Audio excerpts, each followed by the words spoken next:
Hello, hello, hello, hello, hello. Nice to have you with us again. If you're joining us live, it's very, very nice to see you. If not, like the majority of our audience, I hope you're going to enjoy the next hour and a half. We're going to talk about WordPress. We talk about WordPress incessantly on this show. It's called This Week in WordPress. We're on episode 201.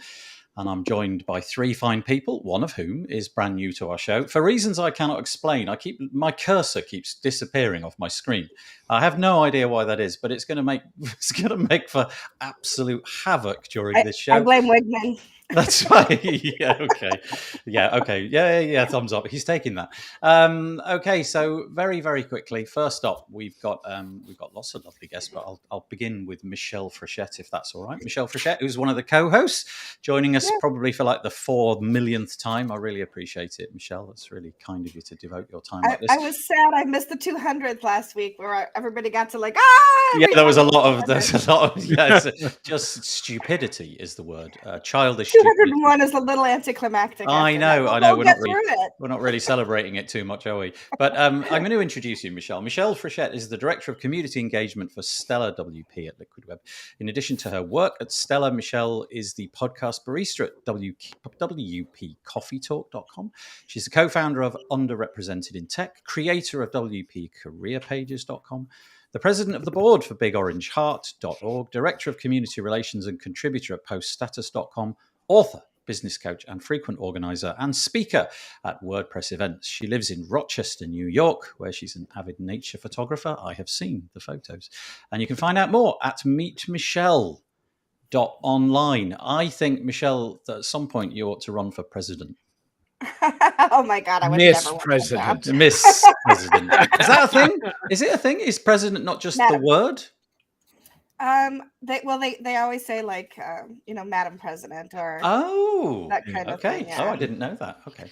But anyway, there's Michelle with the list as long as your arm. Very nice to have you with us once more. Thanks so much. It's good to be here. Thank you. We'll also go for Rob Cairns, who's given us a much more pithy version. So, Rob, feel free to add anything that I miss out. But Rob Cairns runs a digital agency in Toronto, Stunning Digital Marketing, and he is also the producer of the SDM podcast.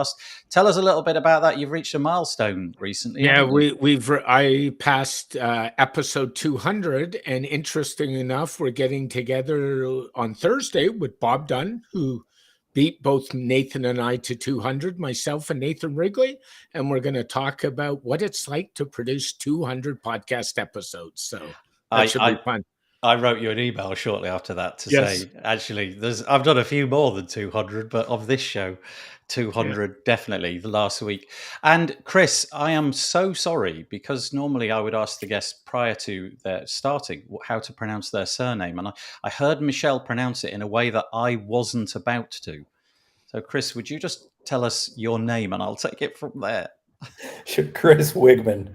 Wiegman. Okay, I was going to say Weigman, but sorry. Okay, so Chris Wiegman is he's the engineering manager on the Faust.js team at WP Engine and has been working with WordPress for over a decade.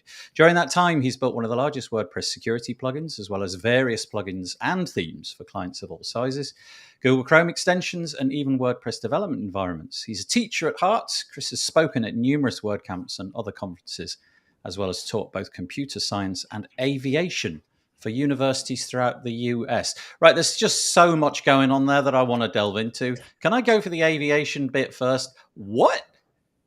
My first career, well, actually second career, was a professional pilot. I was an airline captain and flight instructor for about a decade before switching into tech.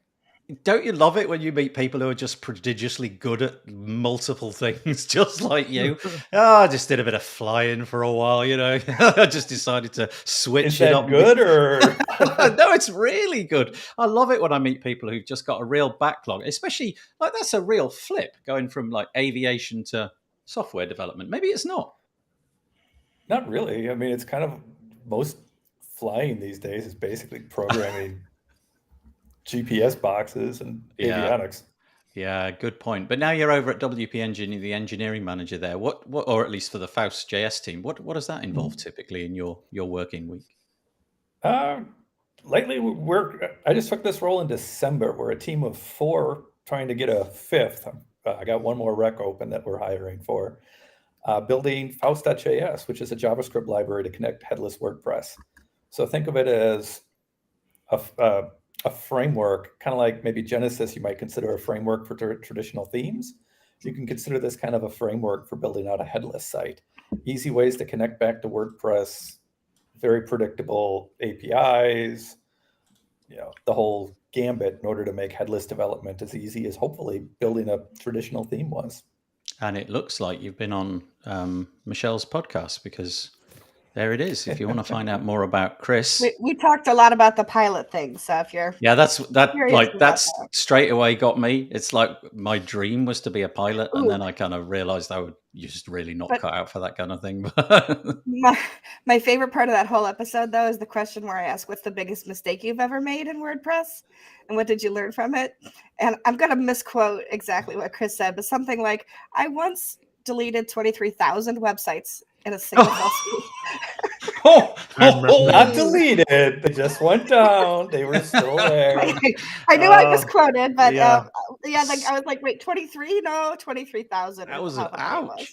Yeah, one of the finer points. Yeah. So that's at wpcoffeetalk.com/podcast/Chris. Say it again. Wiegman. Wiegman. Why can't I get that in my head? Wiegman. Okay, Wiegman. It's the rogue E there that's getting me. So there you go. WP Coffee Talk podcast episode, all about that. Let's get stuck into the meat and the potatoes of this episode. We are, of course, here talking about WordPress. This is our website, wpbuilds.com. If you fancy subscribing so that you keep updated, fill out that little box. We don't spam you with anything other than just the content that we produce, so you can be safe in that. We are actually, I'm just going to highlight this. Last week, we started a competition, which if you want to enter it, it's totally free, just to celebrate our 200th episode of this show. The lovely Yoast, the lovely Stella WP, the lovely Kat, and the lovely Cadence WP, they offered up some prizes. Quite a few people have entered. We've certainly got more entries so far than we have prizes, but nevertheless, if you fancy winning either any of the prizes that you can see on the screen, just fill out this little form, and we won't be spamming you. We won't add you to our list or anything unless you tick the box that you wish to be subscribed. But just fill out your name, give us your email address, and I'll delete all of those the moment I've contacted all the winners. But that's going for another 1 day and 9 hours if you fancy entering that. So thank you to Yoast, Stella WP, and Cadence WP. I really appreciate it. And last little plug from me before we begin is to say that I'm doing a show 8 days time with Peach and Eri. We do our monthly UI UX thing, and she's looking for some websites. So if you are listening to this and you've got a website which is half finished, completely finished, but you've got some doubts about it, or you just want somebody like Peach to cast their eye over it from a UI UX perspective, feel free to go to wpbuilds.com/UI. Fill out the form and we'll add you into the show, and she'll give you some free, interesting information which may help, hopefully. Also, if you've got any dark patterns that you've noticed on the internet, she's really keen to expose those. So there's a part on the form there where you can drop in your dark patterns, and we found some quite interesting ones. I found one in the WordPress plugin space just the other day, and it was a bit of a humdinger, but I'm naming no names. Okay, what else have we got to say before the show begins? Probably not a lot. Let's just see if there's any comments. Sometimes there is. Hello, I'm guessing this is Todd. I've got some tunes going on waiting. Rob, forgot to tell you we're almost ready. So I'm guessing Copyflight, that's going to be Todd E. Jones, I imagine. That is Todd. Yeah. What's this? I don't really follow that. I think that's probably some spam. Would you imagine that's spam? Anything that comes through on Twitch is basically spam. But thank you for joining us, Todd. If anybody does want to make a comment, feel free to do that. But there are a few little gotchas if you're on the Facebook side of things.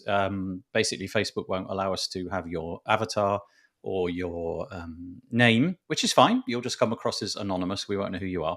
But if you do want to, on the Facebook side, you want us to see who you are, then go to chat.restream.io/FB, chat.restream.io/FB, and then we'll know who you are. Great.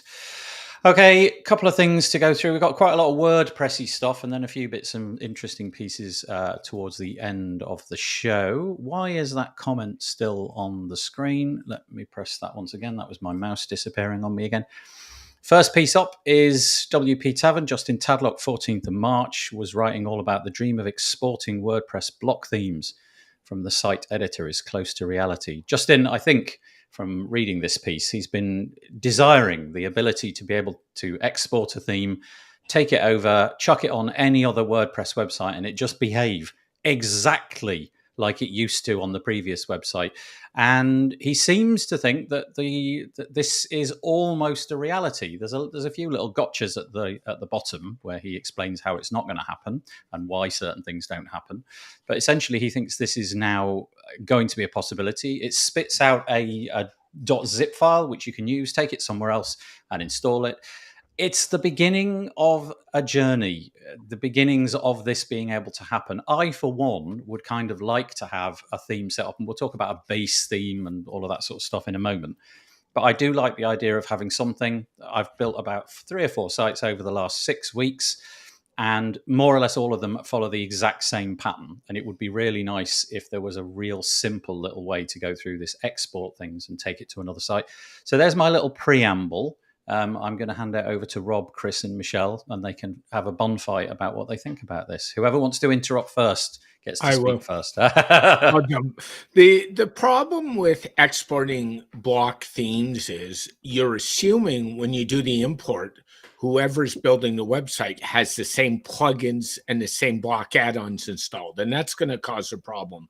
So, for example, when I develop block stuff, I'm all in with Cadence, and I typically run Editor Plus by Extendify. So if you export my stuff from re-importing, you're assuming you're running Cadence and Extendify. So that's where some of the issues are going to come into play, I think. Thank you. Anybody else? Welcome. I would agree with that. I mean, that you know, I realize we're trying quickly to become a no-code platform for all of WordPress, but this is, you know, the weaknesses with no code was everything. The feature sets were limited. With an unlimited feature set, to replicate that experience is going to be it's never going to really work. I mean, you're going to get close, but unless you're exporting entire sites, just the theme is going to be problematic. Yeah, Justin talks about the fact that there's, you know, the idea is to have thousands and thousands of these different themes, and imagine the permutation. I mean, literally an infinite number of different permutations on the back end, different blocks, different patterns, different plugins, all sorts of different things. It's curious though that he came out very optimistic about this, because he has been dreaming about this for the longest time, and he seems to be confident that it went well. In the sort of tail end of the article, he does starts to dwell on the things that didn't go quite so well. But I just thought it's just another step to the, like you say, the no code solution. The fact that hopefully if people are just managing their own WordPress websites and they've got everything set up in exactly the same way across 5 or 6 different locations, they can just do this trivially and it'll be easier than it ever was. Yeah, it's interesting. Have you got anything on this, Michelle? I mean, it just goes against everything that I ever think about as far as design work, because I don't want to replicate things across sites like that. I want every site to be unique and different. And that's why I think the blocks are fascinating, because I can not have things replicated between different sites. So, I mean, I understand that it's fascinating and it's fun and there's different things we can do. But, you know, at the heart of design is not having every site look like every other site that I built. I do a podcast episode every couple of weeks with David Wormsley, and one of the things that we've talked about on numerous occasions is the fact that he has a starter site which he updates so that the version of WordPress is up to date and the plugins that he's using are all updated, and then he exports that and begins his work. I have completely the opposite approach. Every time I install WordPress, I start with core, just install core, and then I do everything that I need for that one website. So I literally go and sock up the latest version of the plugin, probably download it from the website. And so I do it all. It takes me like 40 minutes, and it's 40 minutes of dead time, really. I could do that better, but I just take the view, like you said, Michelle, maybe this plugin doesn't need to be on this site. And this, you know, it's going to be a 5-page brochure site. Why does it need this, that, and the other clever thing? And I actually find that's quite interesting, because I discover things quite often because I'm playing around with plugins and I suddenly see the settings screen for the first time in 6 months and so on. So that's interesting. Well, it just allows more design, right? Yep. So and the idea of putting whether you're building a site for yourself or for a client is that you're giving them yourself or them something new and something that hasn't, if somebody's paying me to build a website, I'm not replicating a site I already did and just shoving their information in it. Yeah. So. Yeah, that's a good point. Okay, let's move to the next story because it dovetails pretty nicely with that. So we're staying with the tavern actually for the next couple of pieces. This is again Justin, a couple of days earlier on the 11th of March. He wrote a piece called "Does WordPress Need Thousands of Block Themes in the Era of Full Site Editing?" So a little while ago, Matt Mullenweg expressed the desire that I think he said 5,000. Certainly that's what's referenced in the article, that we'd have 5,000 full site editing WordPress themes in the theme directory. Now, not everybody seems to agree with this. Notably, it looks like Daniel Schultzsmith, who is often actually watching this show, he says, and I'll quote, "I'm just not seeing the need for more than one theme for FSE, as long as I can override the look of it. Would appreciate someone explaining why one theme, like," and he mentions Brian Gardner's Frost, "couldn't just be the standard. Making more themes feels like it defeats the concept of full site editing altogether." This seems to be piggybacking off something which Rich Tabor, I'm sure we've all heard of Rich Tabor, he's now with Extendify, said when he was saying in 2019, can we just have a WordPress sort of like base theme which comes installed that doesn't, I'm guessing he's saying that doesn't really change over time, that is block capable, and everybody just builds everything off there. And of course, Justin then goes on to say, actually, wait a minute, themes are really useful for people who are non-technical, and a lot of people using WordPress just go out and find a theme which seems to suit whatever they want. I don't know, they're a lawyer or something, and they go and find a lawyer's theme. And whilst for the likes of us, we'd probably be a bit like snotty about that and think, actually, no, you shouldn't be downloading a theme with all the bells and whistles built into it. Go and build it up. Actually, no. A lot of people are going to be using WordPress and are quite happy with that approach. If it spits out what they want and they've found it and it works for them, then of course this approach is, theming and lots of different themes, all with different options, seems to be fine. So I'm going to chuck that one out there. What do you reckon? What's the future? Do we need one WordPress theme for full site editing, or should we still have hundreds, possibly multiple thousands? I'm going to jump in on this one. Sorry, Rob. You're going to have to wait on this because I have an opinion. Oh, no. I think it goes back to that whole democratizing publishing and the fact that you have users at every level and you have users that have no idea what code is. And if you ask them to change the color of something with CSS, would have no clue what you're talking about.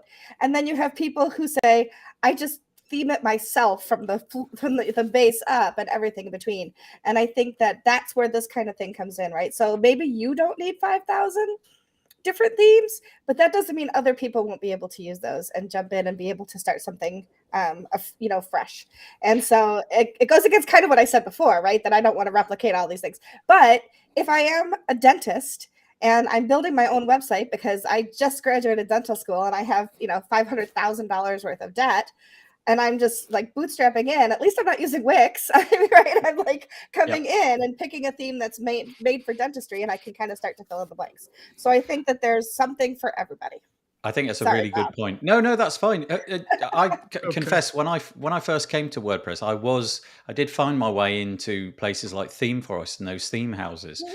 And I quickly learned that wasn't actually of any benefit to me because I spent more time taking things out than actually making use of anything that was there. But the fact is they sell really well. And I'm imagining that a certain proportion of the people will be entirely happy with it. It does what they need right off the bat. And so long as it's updated and what have you. Okay. Thank you. Rob, sounded like you needed to get in there as well.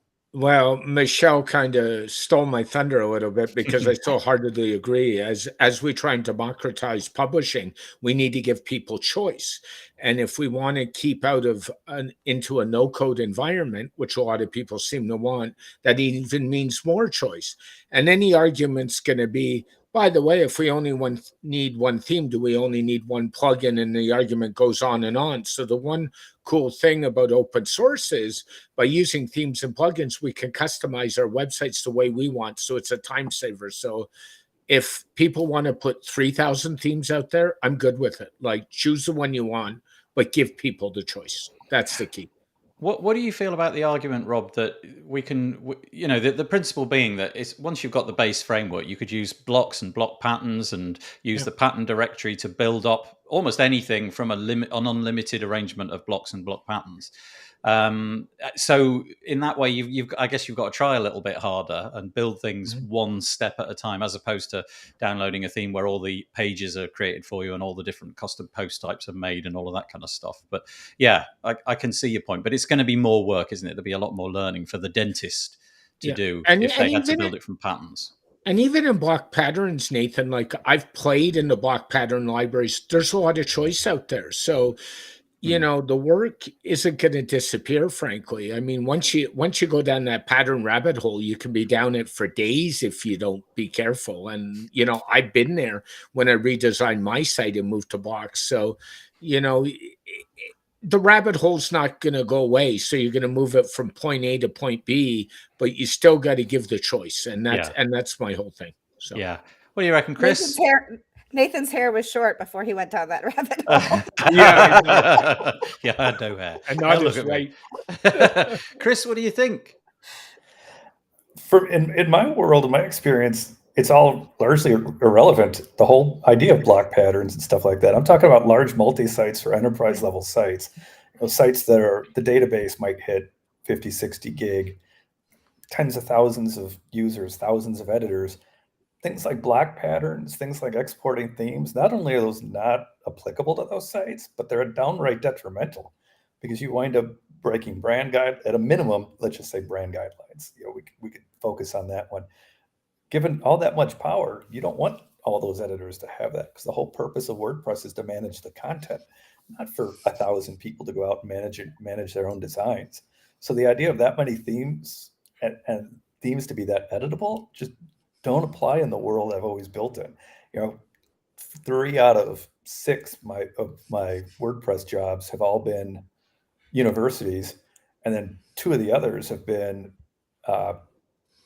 big hosts that are doing, not hosts, big agencies that are doing enterprise level sites. Yeah. So that type of, every WordPress is only made for one person doing their own site.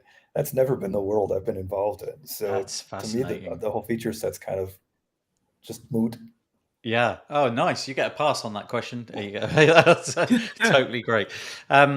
Yeah, interesting. I don't know which way it'll go. Apparently, there are about 300 block-based themes out there at the moment, and I know that the intention was for there to be many more. Have I given the right number there? Justin certainly mentions it, but the intention is to have a lot more by the end of the year. We'll see. Okay, next one then is some acquisition news. We haven't actually had, there was a period about 6 months ago where we never had any news other than acquisition news, and we seem to have had a little bit of a breather from acquisition news. But no, it's back. 17th of March, again on WP Tavern, but you could have found this in multiple different places. This is to say that Newfold Digital, which is the parent company of Bluehost, I confess, apart from the fact that I heard that Newfold Digital had bought Yoast, I have no idea who Newfold Digital are. I've heard of Bluehost, I've heard of Yoast, I've heard of Yith in this case that we're talking about, but I haven't heard of Newfold Digital. So maybe it's just like a parent company that doesn't actually do much apart from have other companies, but maybe one of you can enlighten me about that in a minute. It's the old EIG.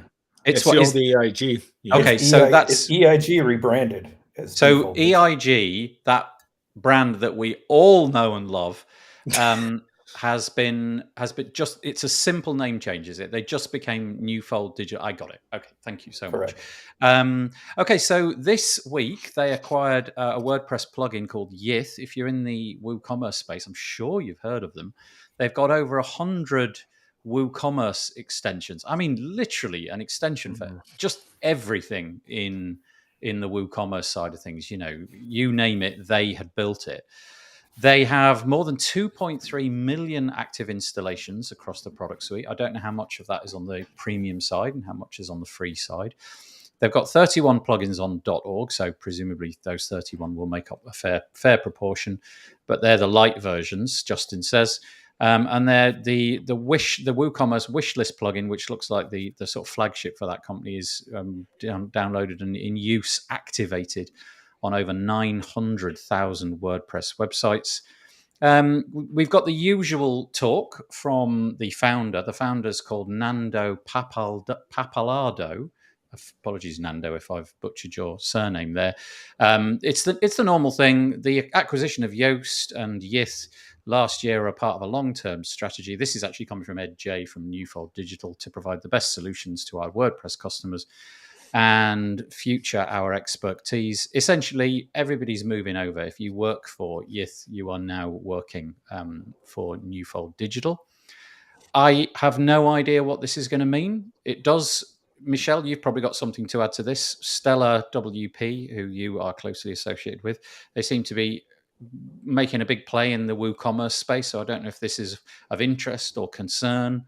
I don't know if Stellar WP were actually in cahoots to try and get this, or if it was, anything like that going on. But again, opening it up, is this good? Is this bad? No idea. I have opinions about acquisitions, and that is that my theory is we are still a relatively young industry, right? So we're not even 20 years as WordPress yet. And I know that technology moves quickly, but industries in general don't. And it hasn't been that long since we've been monetizing by selling plugins and selling themes, and that's been ramping up. And we've reached a certain point, this like critical tipping point, where companies get so big that either the owner needs help to manage them, and so either takes on partners or goes into a merger and acquisition situation, or they just it fails at some point because they can't manage the growth. And so we're at a point now where we're seeing a lot of these plugin companies need the more infrastructure for research and development, for human resources management, and those kinds of things. So I think acquisitions that we've been seeing over the past year is a normal part of the growth of our industry. That said, you're going to see more of this happening. So, Stellar WP, yes, we take a lot of ribbing for the fact that we're trying to take over the WordPress world, which we aren't, although we do already have Iconic. And so I just want to say that we have That was the one. Yeah. We have our stake in the WooCommerce world already. But but this is the kind of thing that makes sense in our kind of industry. And we're going to see more people building up. This is my prediction for the next 5 years. We're going to see more people building up plugin companies for the purpose of selling them and growing their own, whatever they're buying their own islands or chartering their own planes, right, Chris? Kind of thing. So that's my take on it, is that acquisitions are healthy. Can I just ask, obviously we now know, thank you, Michelle, we now know that EIG has become Newfold Digital, so there's a rebrand there. Prior to the fact that they bought Yoast, did they have a big footprint in the WordPress space, do we know? Because Yith is probably nowhere near as big a deal, I think, as Yoast. It feels like Yoast was just out of nowhere. But now that they've got these two things, Yoast, which is gigantically big, and now Yith, which is pretty darn big, looking at those numbers. Is this new for them? 6 months ago, had anybody heard of them doing stuff particularly in the WordPress space, apart from the fact that they're always on the WordPress.org, favored sponsors page? They seem to have that spot each year. But presumably they're coming in, and this is pretty aggressive, buying these two things in just a space of 6 or so months. Hosting companies are the ones with the money in this industry, right, Chris? Yeah. You guys are hosting too, and we're the ones that can afford to build that. Go ahead. I don't know if new is the right word. At 40% of the internet, these hosts absolutely want to start closing off the open nature of WordPress. That's exactly what we're seeing. The money, all the VC money, all the big money is coming channeled through hosts, who can then build silos around the products they're buying, and that's very much what's happening with a lot of these products. Yeah. We're seeing it with GoDaddy too, right? So GoDaddy acquired Pagely in the last 6 months. Yep. Yeah. So it's not a surprise that Newfold has jumped into the e-commerce space with Stellar already there, with GoDaddy already there. You could almost see Yift up for acquisition train. And I think what we're seeing is, I had a long discussion with our friend Paul Lacey 6 months ago. Yeah, the name comes up again, but that's I'm off that now. I'm not. Yeah, I'm not calling I know him you that are. name anymore. And to give credit to Paul, what we talked about was mergers and acquisitions, and how, is this good for the industry? Is it not? Does it hurt the small developer? Does it not? I don't think it hurts anybody, because I think there's now small developers building theme houses, exactly what Michelle and Chris has said, to be bought. So I think there's a lot of that going on now. So. We're just in a very curious little community, aren't we, the WordPress folk, though? Because there's a lot of people who are putting their time in, let's use the word philanthropically. They're giving their time for free. I know there's a lot of people, well, not a lot, but there's a proportion of the people who are paid to contribute to WordPress core and all of the other various different parts that make up WordPress documentation and so on. But a lot of people who use WordPress are on that more kind of, it's open source software. And so I think there's this kind of, there's this divide in the road. Some people see the maturation of it, and they see in any industry, things grow and they're acquired and they get bigger and bigger and bigger. Whereas I feel there's quite a few people who talk in the background who dislike that modus operandi in WordPress, and they don't like the fact that things are coalescing and things are getting bigger. It feels like the opposite of what it once was, or what they want the community to be. In many ways, they would just like independent plugin owners to exist forever. But if you are, let me just get the guy's name again, Nando from Yith, I guess his primary responsibility is to himself and the family and his co-workers. And if he can exit with a fair amount of money and then go on to do something which perhaps he's desiring to do, well, so be it. And on that, Rob just has decided to clear off. he's had enough. So yeah, we're in a strange community in that sense. If we were to walk down Wall Street and talk to a bunch of bankers and investment people, I'm sure they'd say, what are you on about? This is all good. There's no downside to this. But WordPress community presents a curious selection of people. What's the opposite of growth? Right? Shrinking. Stagnation. There's another name for unchecked growth, though. Another name for unchecked growth, or something that the criterion is only growth, is cancer. Interesting. Because I could see you, Chris. You were nodding your head when I was making that point. I wondered if some of that sort of resonated with you, because you obviously sit. I could go through a whole episode on just that. Yeah, but you sit. Okay, so I'm going to make the assumption from what you've just said, that you sit inside of a very large hosting company, but you also have thoughts on the other side. Because I was also one of the first big WordPress acquisitions when I sold Better WP Security to iThemes, which is now iThemes Security. Yep. I understand the utility of this stuff, but these silos that are forming are not going to be good for the community at any level in the long run. Yeah. Okay, so we will have you back on another episode where we will talk only about this, because I am fascinated by it.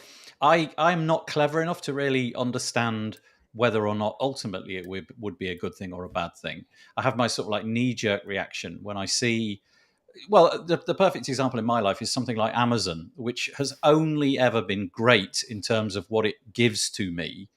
But I'm at the point now where I'm seeing that certain other businesses are sort of going under because they simply can't compete. Amazon's got to that scale where there's just no point in not buying from Amazon for certain goods. If it comes in a box and it's going to be delivered, why pay $10 more to have it from the mom and pop store over there? And I just don't know if we're going to see things like that. We're going to see, giant arrangements of plugins acquired by, I don't know, GoDaddy, acquired by Stellar and what have you. And they put a wall around it. And if you want WooCommerce, you go to Newfold Digital, you go to Stellar. And if you want, I don't know, if you want a learning management system, you go somewhere else. Because they've just got the most compelling feature set for $30 a month or something. And I don't know if that's good or bad. It just seems to be the way it's going. Nathan, I see where it's going is big hosting companies are going to say, let's take Stellar or Newfold as an example. They're they're going to turn around and say to you, by the way, if you buy a WooCommerce platform, we'll give you all the YITH plugins included in your purchase. And GoDaddy, I know, does that on some of the pro side of stuff.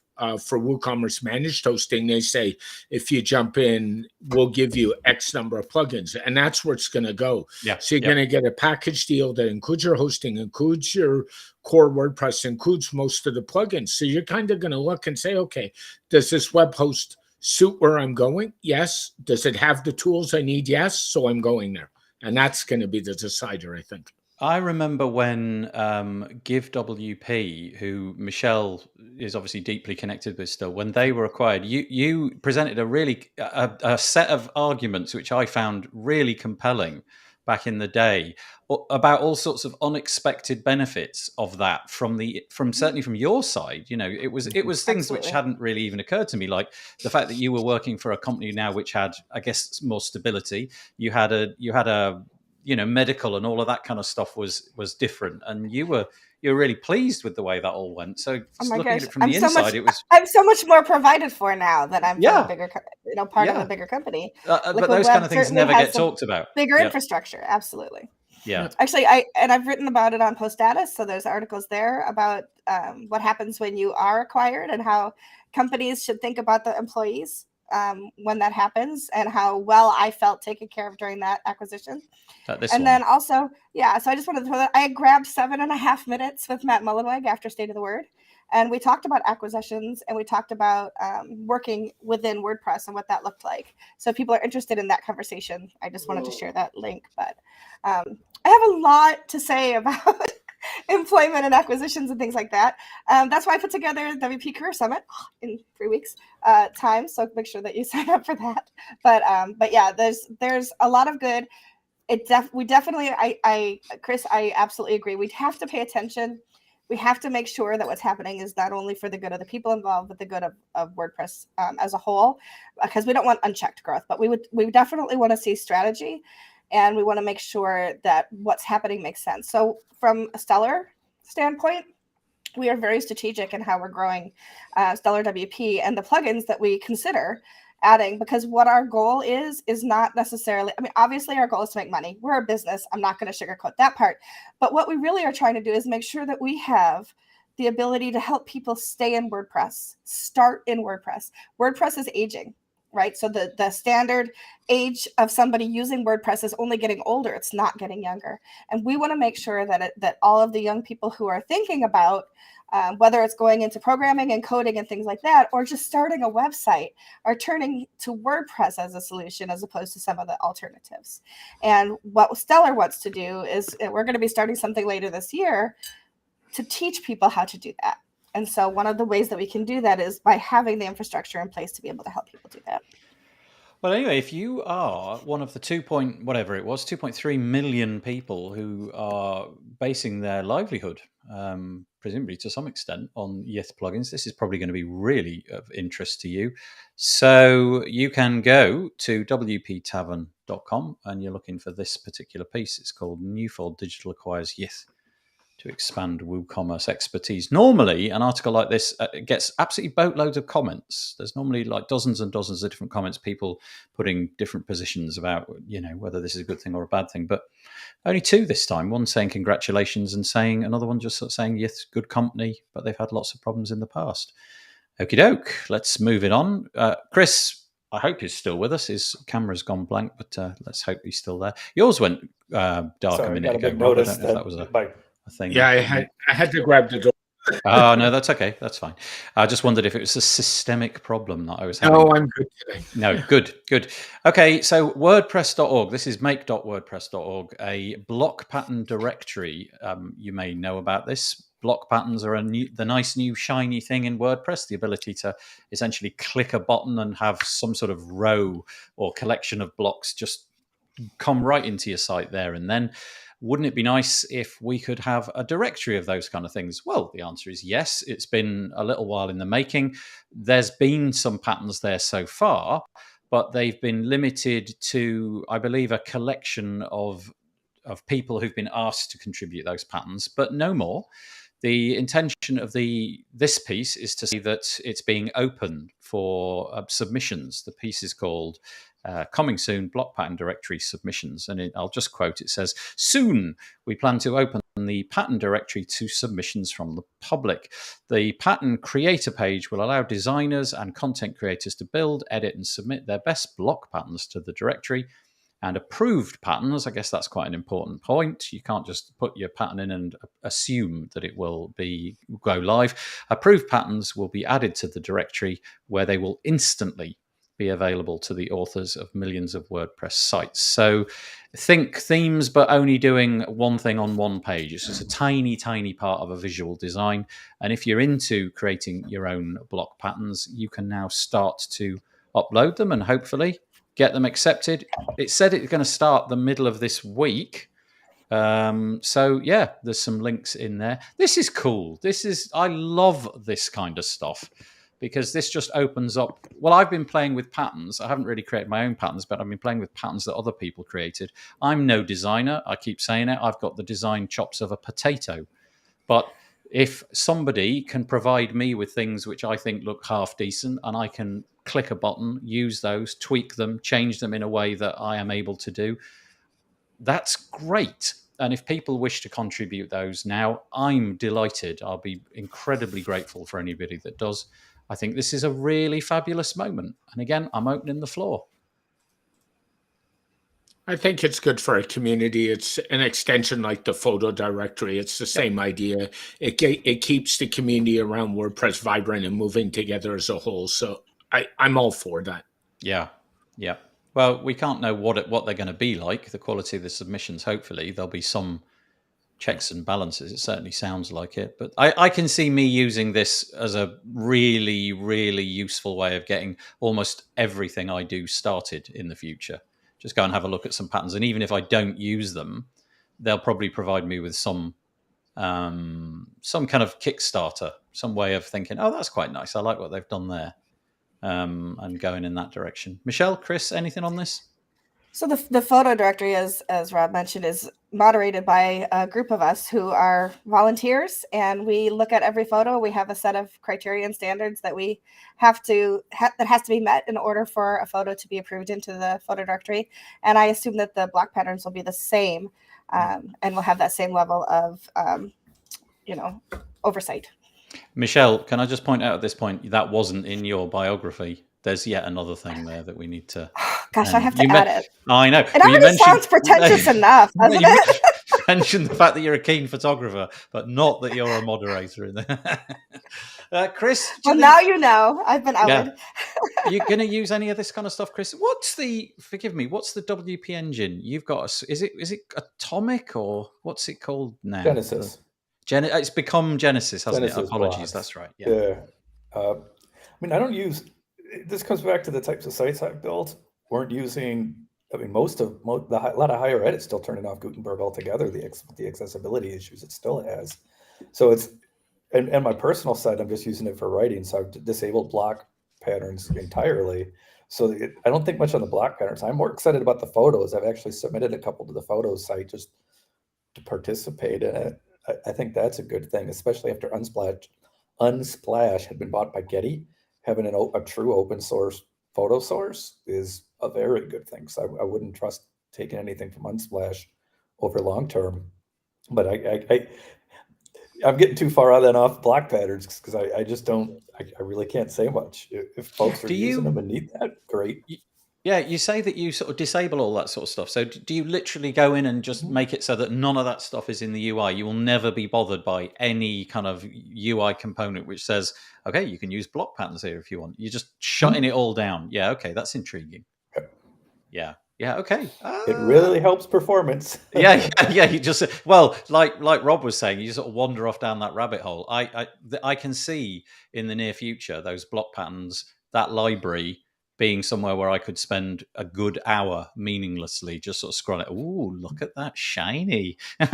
Just one after another. Yeah, good point. Okay, let's move on a little bit. We're going to talk about LearnDash. LearnDash is an LMS, and they've got like a big point release, I think. They've gone over to version 4.0. We're actually using LearnDash on the summit that I do, which I'll talk about more a little bit later. And I've held off updating it. I often do when things go, through a big update, because I just wanted to see what was changing and if anything got broken anywhere with anybody else using LearnDash. So Michelle, I'm going to pass this one over to you. We're on LearnDash 4.0. Do you want to just, if you're able to, are you able to just give us sort of like the highlight messages? What are the big things that are happening in LearnDash between 3.6 point something, I think it was, over to 4? What's the big headline item?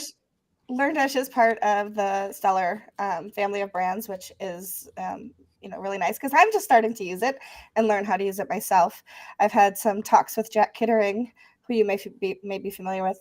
But yeah, so we've added things like the Stripe Connect payment, and there's an onboarding wizard and all kinds of steps that they've taken to make it easier to use, and to certainly make it no learning management system is super simple, right? Because there's levels of things that you want to include, things that you want to exclude, whether you're putting in certificates of completion, whether you are building in quizzes, and all kinds of different things that you can do as far as people taking classes together and all of that. So we've been doing a lot to try to streamline things for people and make it a little bit easier to understand how to kind of dive in and get started with it quickly.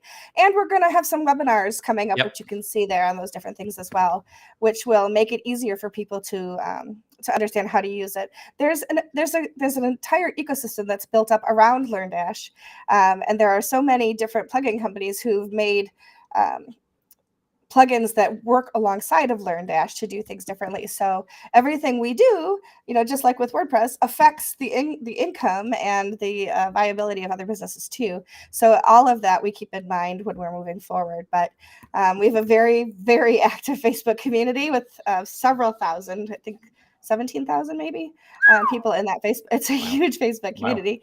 Wow. And it's just amazing to see what people build with different LMSs, everything from industry to essential oils to how to do storytelling and things like that. So it's a fun community to be a part of, and everything we do within LearnDash is so that somebody who's building something for how to use essential oils to this is how you onboard in your company and those kinds of things.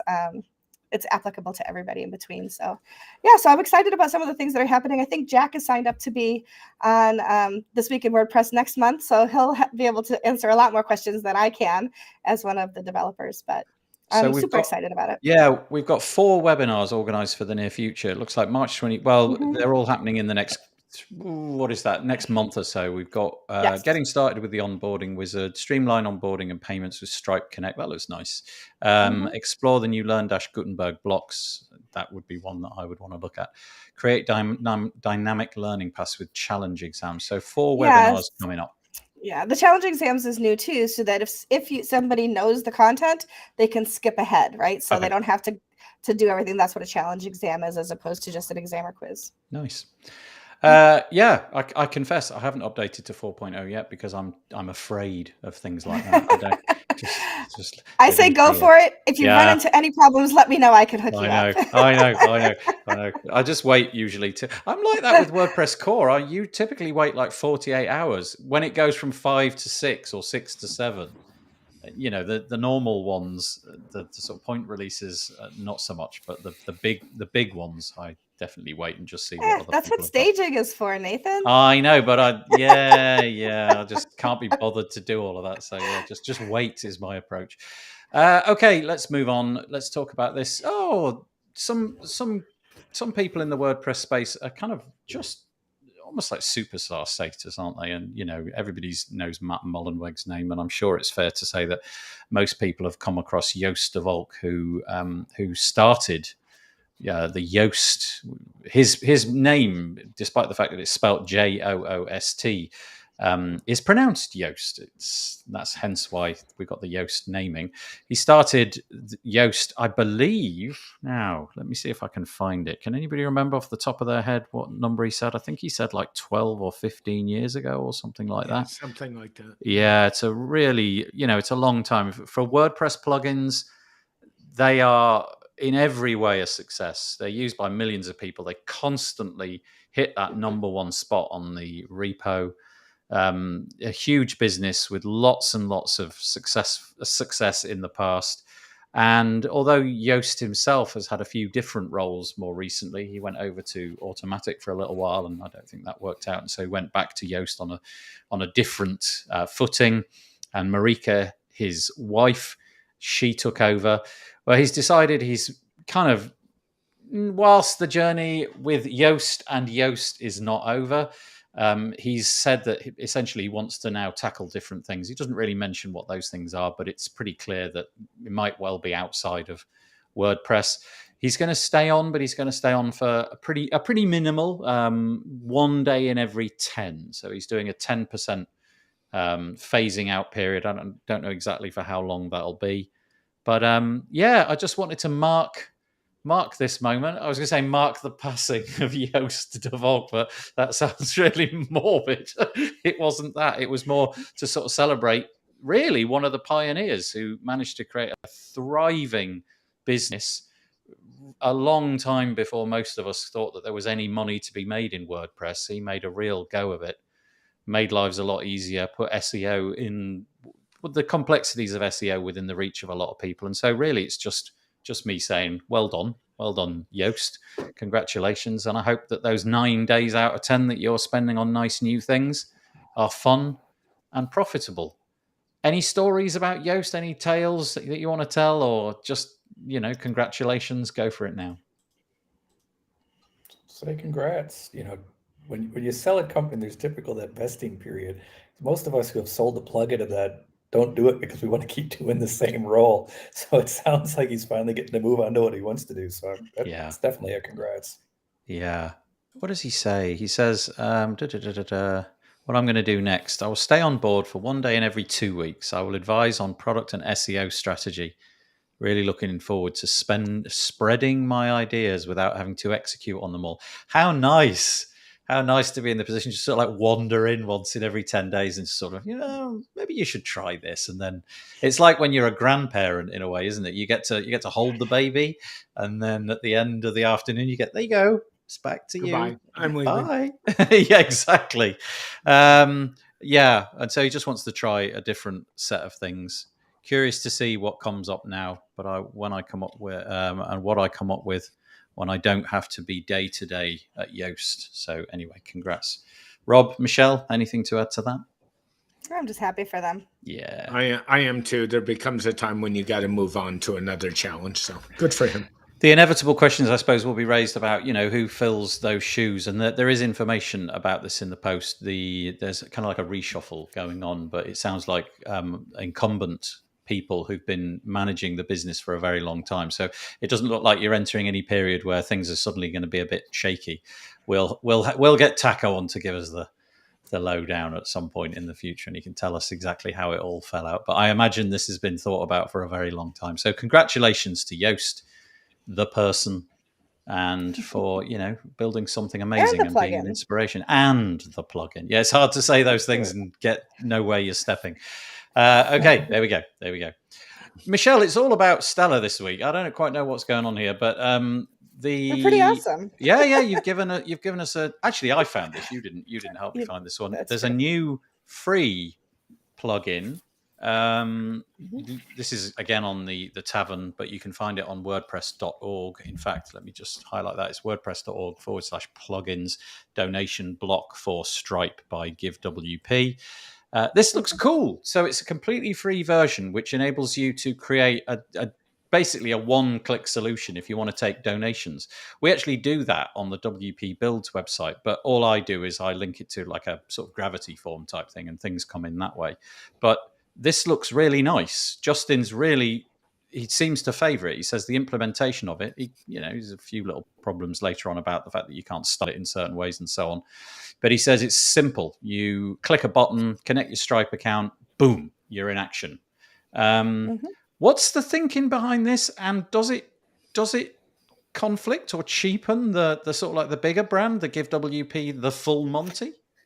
No, Give WP has always been free. So the core plugin has always been free. It's always been in the repository. It's the additional add-ons that have always been premium. Things like recurring donations, the peer-to-peer, all those things that you see on there. So this is just taking what's always been free and making it easier to use within the block editor. So it's just Stripe, and there's no recurring, and so all of the different sort of premium options are not there. It's just here's a one-off donation. Pick an amount, select a predefined amount, and fill out your details and go through a Stripe checkout. Yeah, it's super simple to implement. But if people do get in there and don't know what they're doing, there's they can get help through the forums as well, of course, because as a free plugin, you have people within the forums who are willing to help you. Is this a pop-up then? How does this work? How do we see that? Is that a modal which comes up, or is this sort of sit in a sidebar or something? It's a block. So however you're structured the block, right? You put that wherever you like. Yeah, nice. Okay.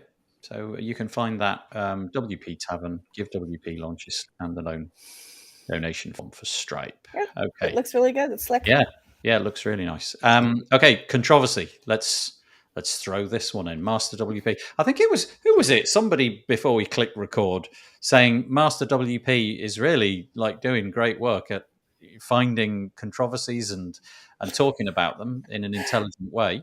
Was it you, Michelle? It was, because Chris has also been part of the controversy. Oh, really? Oh, yeah. Oh, talking about multi-site, that whole multi-site controversy. Oh, 2 weeks yes. ago. Was that? We actually featured that a couple of years ago. We were really prescient there. We featured that a couple of weeks ago. That was your piece, was it? Chris was mentioned, I believe. Oh, okay. I wondered if Chris had written it for. Anyway, this one is Rob Howard. Is WordPress security getting better or worse? We talked last week about PatchStack's report. I can't remember what it was called. It was called the WordPress Security Report or something for 2021. And it had lots of headline statistics, various different bits and pieces that you could pull out of it, lots of graphics and so on. And we mentioned very, very briefly what we saw in there.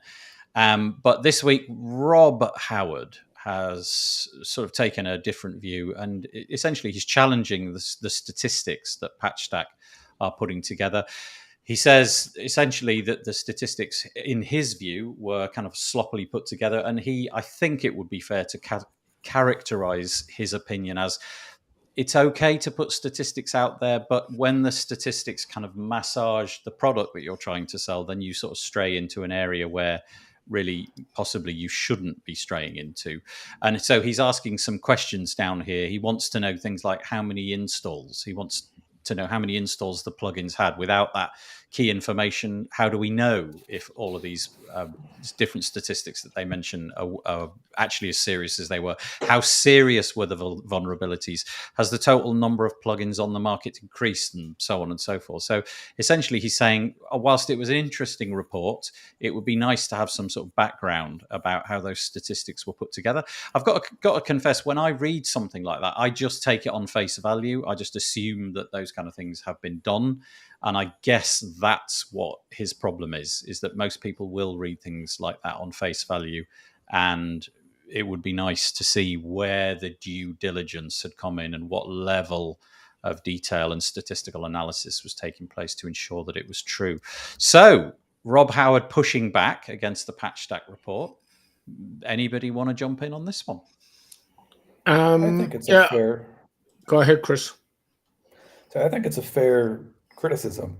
WordPress security is such a mixed bag as far as how it's presented.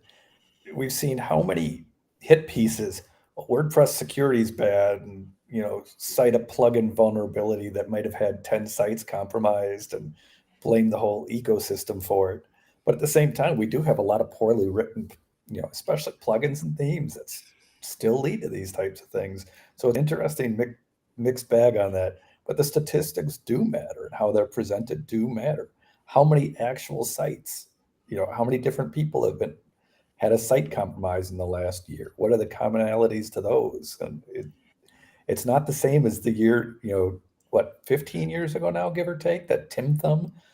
I mean, we've come a long way since that. And the market's changed, and the vulnerability surface has changed quite significantly in that time. I guess the numbers are hard to pass, aren't they? Because the numbers here are so big.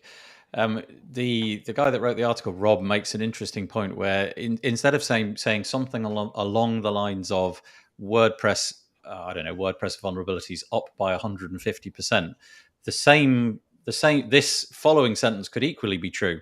0.65% of WordPress sites get an important update. The plugin in question here was Updraft Plus, which I must say, being a user of Updraft Plus, I have seen a flurry of recent updates. I don't know if anybody else uses Updraft Plus, like I do. 6 or 7 updates over the past couple of weeks. Every day, more or less, there's been one. So I don't know if there's something interesting going on there. But the point is, the exact same shocking statistic can be viewed in a different way in the wider WordPress community, and suddenly the statistics seem far less inflammatory and a lot more benign. So I guess stuff like that sells, though, right? If you put a shocking thing out there, you are very much more likely to be read than if you put some nothing important happened in WordPress security this week headline. I guess their business is to sell WordPress security. What was it? Verge or one of them? Somebody had WordPress core developers contribute to vulnerability problem, or just some completely bullshit headline a few weeks back that made a lot of controversy because it was just that. It was bullshit.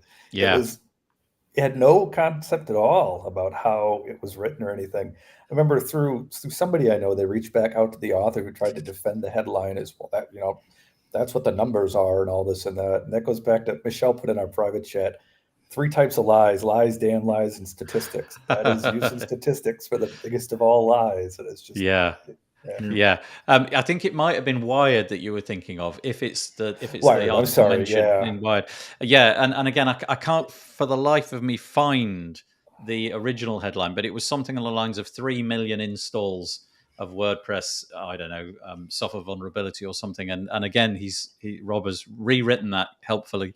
Overnight success, high-profile WordPress developer instantly secures 0.3% of sites affected by bug. What you got to remember here is WordPress now has 43% of the marketplace. And once you become controlling a portion of the marketplace, you become a target. And I hate to attribute it to Windows. Everybody complains about Windows. Everybody complains about Patch Tuesday once a month where they put patches out. But most major companies run Windows everywhere. So we got to establish that. And, a lot of my core business is patching security sites for clients. And as I always say to people, you need to become aware of what's going on, but you also need to have a plan to handle it. And the reality of it all is, Nathan, as far as I'm concerned, what really threw this out of whack this year was the mess with Formulas a couple of weeks ago. I mean, that really threw everything out of whack because we've never seen one as big as that mess in a long time. But we got to keep our heads on here and say, okay, are we doing the right things and why we're doing the right things? And nothing is ever foolproof. And, if that were the case, none of us, especially the 4 of us here on this call, would ever be online if we were that security concerned. We would just say, forget it. I'll shut my laptop down and goodbye. Like, honestly, we're at that point right now. And the mess in the Ukraine is not helping things. So, What's curious as well is that the article goes on to make a point which honestly I never would have joined the dots here, that there's more information possibly than we need. And what they mean by that is if you try to, for example, find out what the vulnerabilities were in a typical Shopify or Squarespace website, that information is unavailable because, well, presumably they would patch it, hopefully, once that was discovered, and then speak nothing of it. just patch it in the background. Whereas because there's just a collection of things, and novice users as well as more experienced users might need to have this kind of information and update things themselves, then this information is out in the public domain, and so it's available. I think it needs to be. And you take somebody like Chris, who's moving towards more like an enterprise solution in the enterprise world.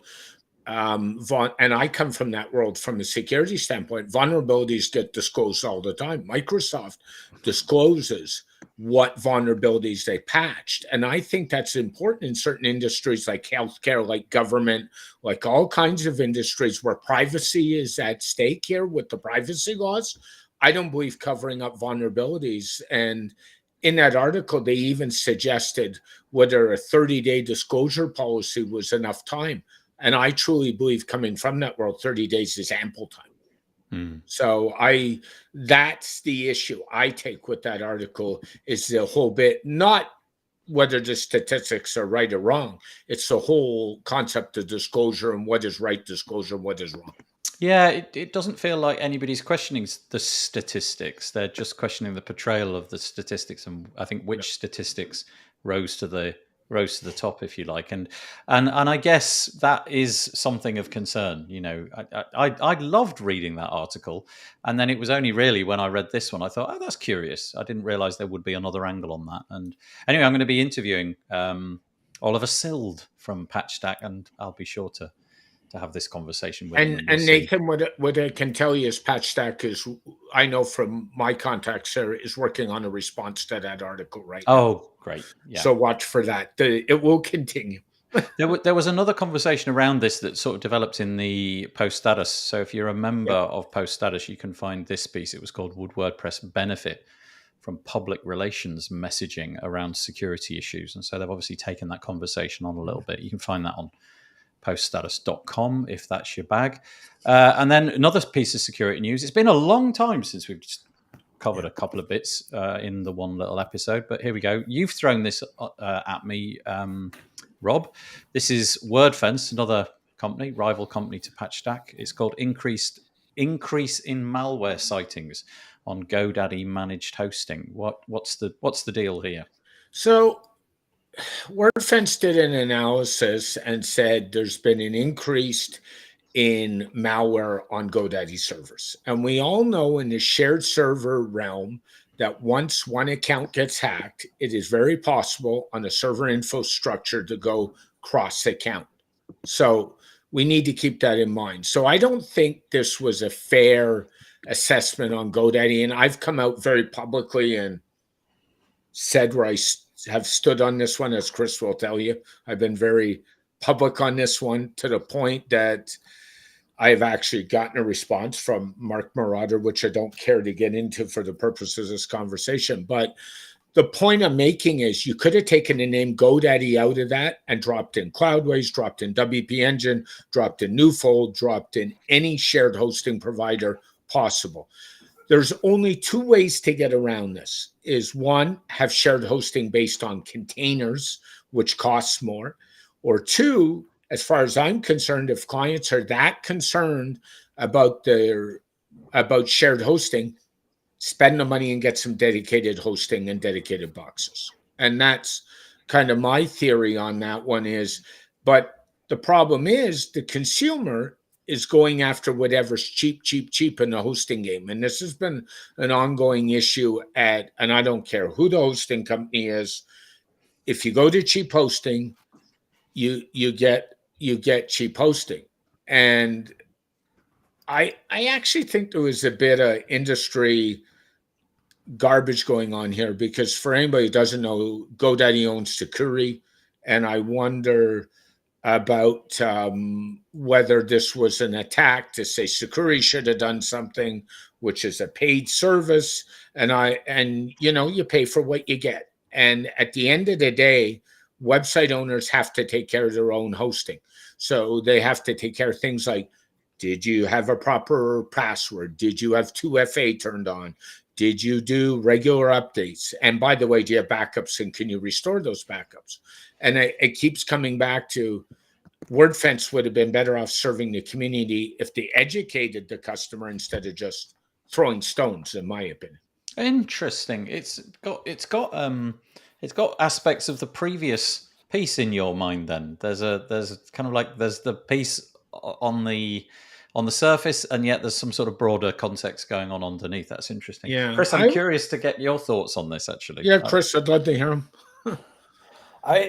Rob, I reached out to you on Twitter saying what was the controversy, because we had the discussion, the headline on that, and you know where I stand on this.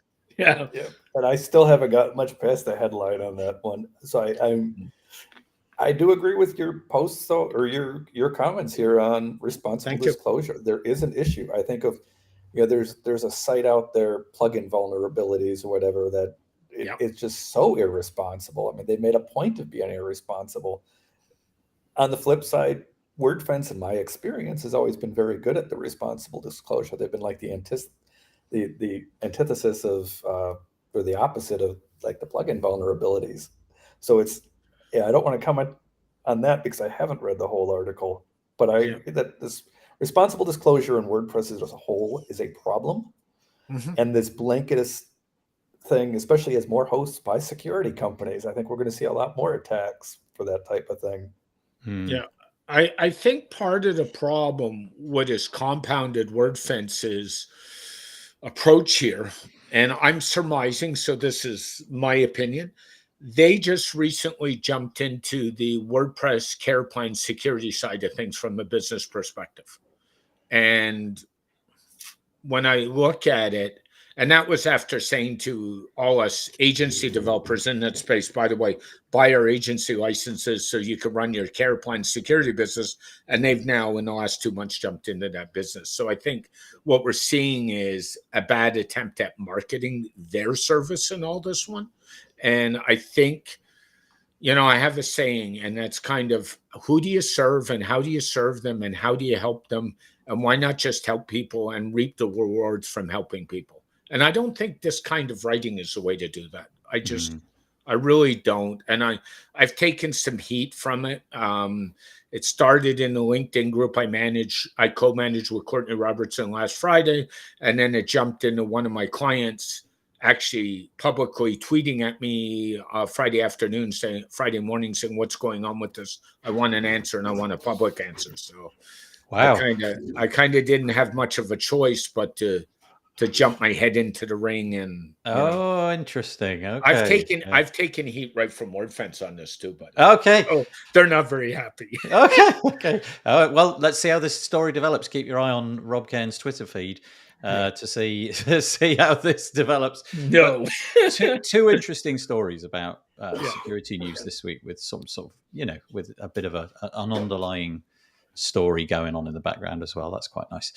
This is I love. There are a few websites on the internet which I really, really, really like. There's some that I like, and there's a few that I just cherish and think are just amazing. And one of them is CSS Tricks by Chris Coyer. Cool.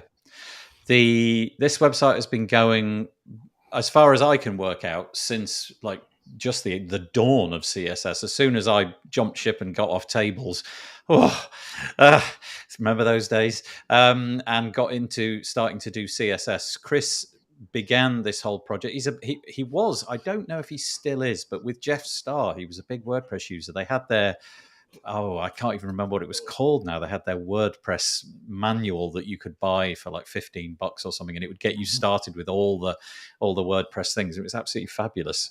Anyway, if you search for almost anything to do with CSS, the chances are that the top article will be something on Chris's website, CSS Tricks, and he either wrote it himself or more recently he's had other people helping him out. I think he said they get something like 15 million views a month or something. I mean, it's just breathtakingly large. That number I could have made up, by the way. That could be another number from some sort of meteorological site that I viewed, or some sort of astronomy site or something. But anyway, huge property. And he's decided it's time to call it a day. That is to say, he's selling it to DigitalOcean, which, again, just kind of felt right to me. I like DigitalOcean. I like the products that they produce, and I like CSS Tricks. So hopefully nothing's going to change. But but just another well done, really. We were talking about Yoast earlier. This is my little message to Chris to say congratulations. Thanks for all the service and all the things that I learned from you. I mean, honestly, some of those articles are like thousands of words long, and they're about the most tiny bit of CSS, that I couldn't summon 10 sentences on, but he manages to do example after example after example of how you might deploy this and how it would work. The guy's enthusiasm for CSS is astonishing, and he's helped me out a great deal, and probably millions of people out there as well. So there we go. Chris raised his hand.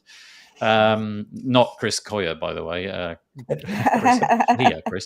Have you got anything on that, Chris? You've been a big user of this. Is this cool with you? You're happy to see Chris moving on like this? Oh, yeah, and all along, this goes with kind of like the Yoast thing, right? It's somebody moves on and gets to do more of what they want to do. So congratulations. I was surprised at the DigitalOcean. That did not seem like I would have gone, okay, this makes sense had it been automatic or something a little more with all the design work going on around WordPress core would have made more sense to me.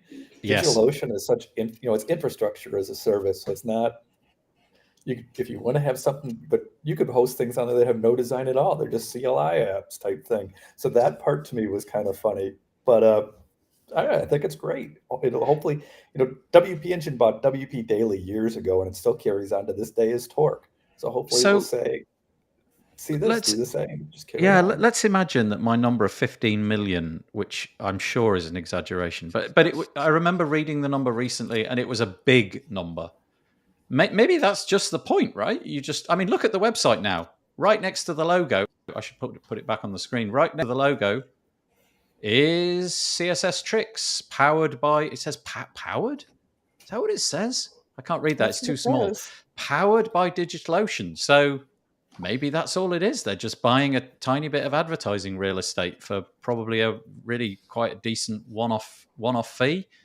Maybe that's all there is to it. I think it's one of the things I took. Somebody told me on Flywheel too. Say again. I think it's actually hosted on Flywheel. Somebody told me. Don't quote me on that. Maybe it's not anymore. I heard that somewhere. Yeah. Let me click that. See where it ends up. Let's give it a go. Oh, it just goes to some articles about optimizing CSV patterns. What? CSS Tricks is anyway. I don't know.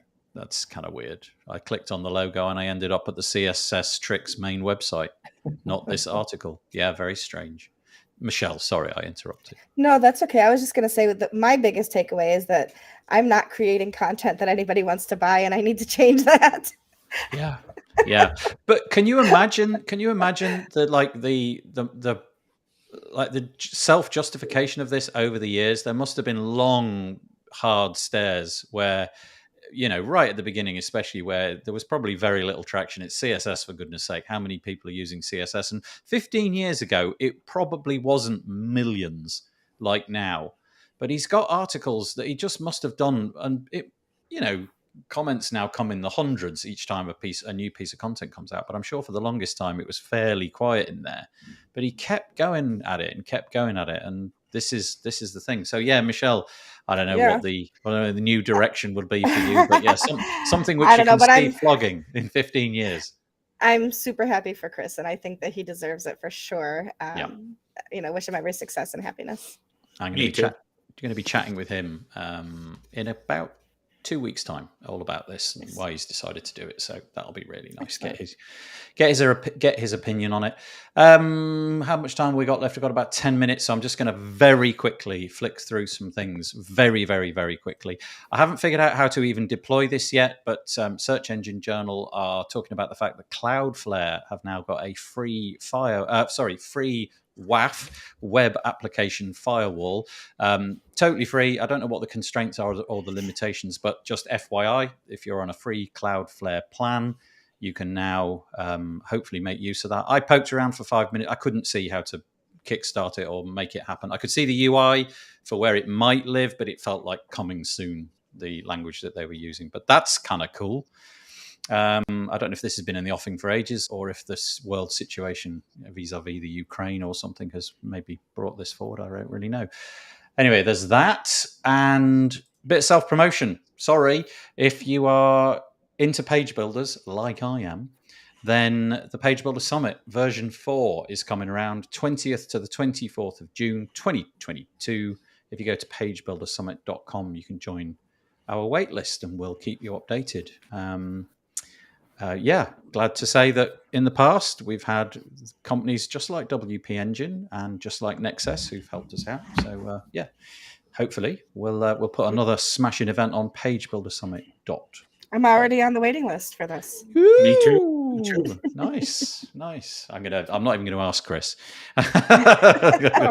No, it's all right. He's It's all right. I get the feeling that you're not a page builder user somehow. So something tells me that. One of my biggest tweets in the last month was I've been in WordPress for 12 plus years. I had to edit a site with Elementor. Oh, did I fail at that? Yeah, I saw that Wasn't tweet. happening. You see, it's was it interesting. WordFest by any chance? Yep.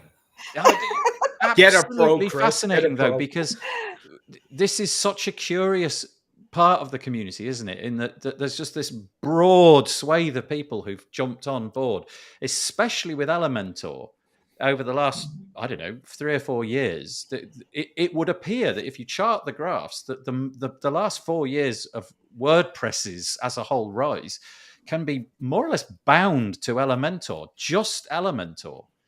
And so there's this swathe of people jumping in and loving all that. And then there's Chris and all of the people much like him. It's like, I don't want anything to do with that weirdness. Just keep it out of me. Just keep it away. I've never said that. Elementor in particular, and all these page builders are very much tools that if you need them are great.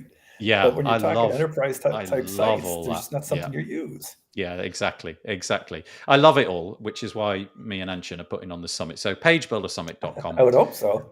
Go and sign up. Yeah, that's right. We'll miss that one out. I'm going to go for my picks of the week. I don't know if everybody's got one, but I'll put the ones that I've got so far. Right, just a couple of things before we finish. This is utterly nothing to do with WordPress. This is the fact that somebody... I just love stuff like this. I love stuff which is potentially game-changing. I saw a fabulous tool invented by a little box. It looks like an Amazon Echo the other day, invented by a teenager, and I think they're an American teenager. And this little kid has figured out the exact frequency of light, which mosquitoes cannot resist. And you put this little Amazon Echo thing, self-powered, in the middle of a swamp. You come back like an hour later, and it's full of mosquitoes. They reckon 99% of mosquitoes within a certain radius will just commit suicide in the face of this glorious light that they can't resist. So again, wonderful. And this sits within that. It's life-changing. There's a device on the screen. It looks like a pyramid. It's a pyramid made of glass. Inside the pyramid made of glass is a tube which you fill with water. Guess what happens? The water heats up when the sun shines and you get nice hot water. How much does it cost? Nothing. It costs you pennies to buy the device, and then forevermore, assuming it's not trampled on, you've got hot water. It's brilliant. And it's got nothing to do with anything, but I just thought that was an absolutely brilliant piece of kit. I love this kind of stuff. So, sorry. Rob's obviously found that he didn't like that because he's disappeared. And that's my bit. I'm going to move us over to this bit, which, as with all American government websites, I find impossible to read because the text is too small. Look at that. Is it me or is that too small? Chris, why are we looking at this? The Department of Justice. Justice Department issues web accessibility guidance under the Americans with Disabilities Act. There was a big story years ago with Domino's Pizza and a big accessibility fight as to whether or not their pizza tracker was accessible. And it made big news. There's been all kinds of one-off things we've seen about accessibility. Universities being sued, this being sued, that being sued because their sites aren't accessible. But there's never been a direct tie of accessibility back to the major U.S. accessibility law, which is the Americans with Disabilities Act. This is the first time the Justice Department is actually tying the two together, accessibility and the ADA. And it's a huge move for accessibility. Considering how much of the global internet is controlled by U.S. interests, this is a very big deal and a very good thing for 20 to 30% of all people on the planet who can't use a website for whatever reason. So is it mandating things that were never mandated before? Does it shift the landscape in some way where you will know what you're falling foul of, whereas before was it more of a sort of an honest system? What's the deal here, really? There was, the way I understand it, I'm not a lawyer, so please take anything I say with a grain of salt, is there's never been a direct correlation that that you can sue, that you can use the ADA to actually go after accessibility issues. So if somebody makes a pizza site that isn't accessible, can you actually use the ADA to go after them in national courts instead of state courts and things like that? This is the first time we've made that connection. Now, whether this is WCAG2, what standard they apply to this, I don't have an answer to that yet. I haven't been able to go that deeply. It was just such a win to see that the Justice Department starting to come out and say, hey, yeah, ADA applies to the web where so much of America and so much of the world does its business, that I think this is a very good thing for the internet. Yeah, I mean, Sure is. there's almost nobody that's not touched by the internet now. I mean, maybe there's a handful of people who are holding out and really deliberately not trying to connect to the internet, but basically everybody is connected to the internet. If you've got a pulse, the chances are you using the internet fairly frequently. And all of this kind of stuff, I guess, is the evolution of the internet. And yeah, nice move. Do you watch this stuff closely then? Not as much as I'd like, only because I don't do, like, nobody wants me touching CSS or design of anything. So nobody wants me making a UI. I don't get to follow it as much as I would because I just don't write that kind of code that I could break it that badly. Yeah.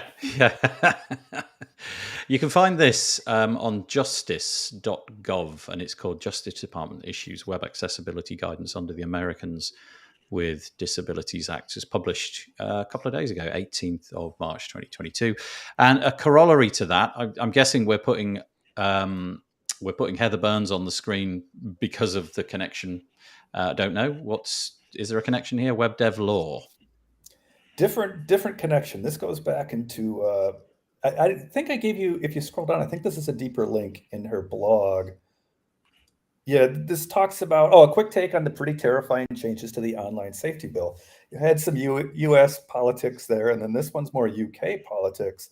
This online safety bill and its potential, we talk about segmenting the web like China's done with its great firewall, and they have their own internet. Now Russia's trying to do. Now the UK is very much trying to do the same type of thing, only it's even scarier in some ways. Things like all encryption, like SSL is bad.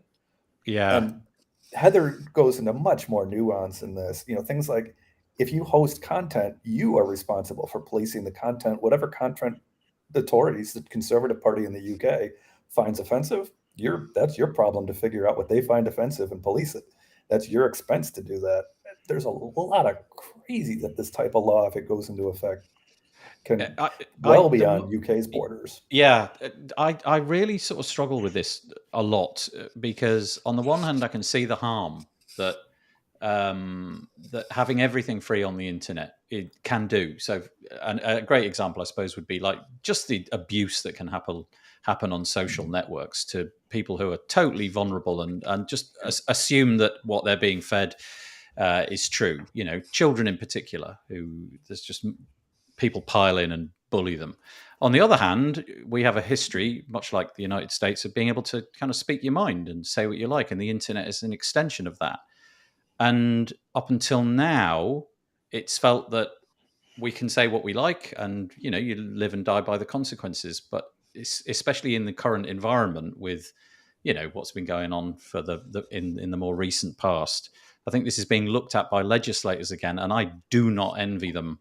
Because whichever way they go, they're going to be absolutely hauled over the coals. If they go for the sort of, libertarian kind of argument where anybody can say anything, they're going to get pushed back. And if they bind us to certain things which we don't want to be bound by, they're going to be hauled over the coals. So legislators, you go for it. That's yours. I don't want anything to do with that. But I would like to think that the internet would be... Sorry, go on. I'm sorry. One big thing to keep in mind with all that you're saying, think about what Heather's said for years. WordPress, 42% of the internet has just flat out refused to take a seat to protect the users. The sites that we were talking about from page builders, how much of this episode has been dedicated to sites owned by one or two people. Imagine all those one or two people having to police their own content and all this Yes. and that, because WordPress just simply refuses to take a position on something that's going to affect it. And that's, I think, what's so scary about something like this. Yeah. Regardless of beyond, we do a whole nother episode, I'm sure, with Heather on deep into these laws. But remember, this is WordPress, and WordPress refused that they're not taking a stand, which is very much taking a stand that's going to be in favor of whatever the hell these people want to pass. Because we're out of time, I'm sorry, we probably can't debate this anymore, but Web Dev Law is Heather's website, and this article was published on the 18th of March, and it is called, what is it called? A quick take. It's in the left column. Yeah, a quick take on 3 pretty terrifying changes to the online safety bill. Maybe this is going to be for debate. Maybe Chris, I'll try and get you and Heather on a call, and we can discuss it at greater length. That could be really nice. Have I done all the bits and pieces that you all threw at me? Did I miss anybody's quirky stuff? I put one last pick of the week in the private chat, and it's Instagram. It's a pick of the week. Ooh, okay. What are we looking at here? Am I going to the right website? Instagram. Am I allowed to use website? Allow essential and optional cookies. Okay. Whatever. I'll do essential cookies. Hey, it's a deer. I took that photo yesterday. That's my pick of the week. Can I just ask, honestly, you post pictures of like big wildlife quite a bit. There's lots of like birds of prey. And where, like, do you just open your door and you're in the Serengeti or something? What's going on? Do you have to? It's all within 30 minutes of my home. I can see deer, not in my own personal neighborhood very often because I live in the middle of a village, but I don't have to go very far to get deer and eagles and all kinds of different things. So yeah. But that one was funny. They were looking right at me. They were about 10 that was feet the from thing my I was going car. to say. What are the chances of you getting one just staring right down the barrel of your camera? That is super cool, isn't it? That's the and I guess if I'm not really into photography, but I try to take pictures of any wildlife and basically all I ever get is them running in the opposite direction. So I get the rear end of the creature, whatever it may be. But to have one just staring at you, very nice. Yeah, you must have been chuffed with that. I'm Snow White. Yeah. Nice thing about digital photography as well is you get that immediate, got it. Whereas when I was a kid and we had to develop everything with film, you got your 36 reel or your 24 reel. You could be like a whole week until you got that blurred image back. Oh, what a disappointment. The deer. It was there, but I can't see it on the picture. Okay, that's all we've got time for. Sorry, we've overrun. I apologize. Thank you for Chris and for Rob and for Michelle for joining us this week. We'll be back next week. I don't know. Can't remember off the top of my head who is on. But right, Chris and Rob and Michelle, we have to do this thing at the end of every episode. We all have to wave simultaneously, if you don't mind, so that I can get, there we go. That's it. That's all we needed, just so that I can get that little bit and put it on the featured image.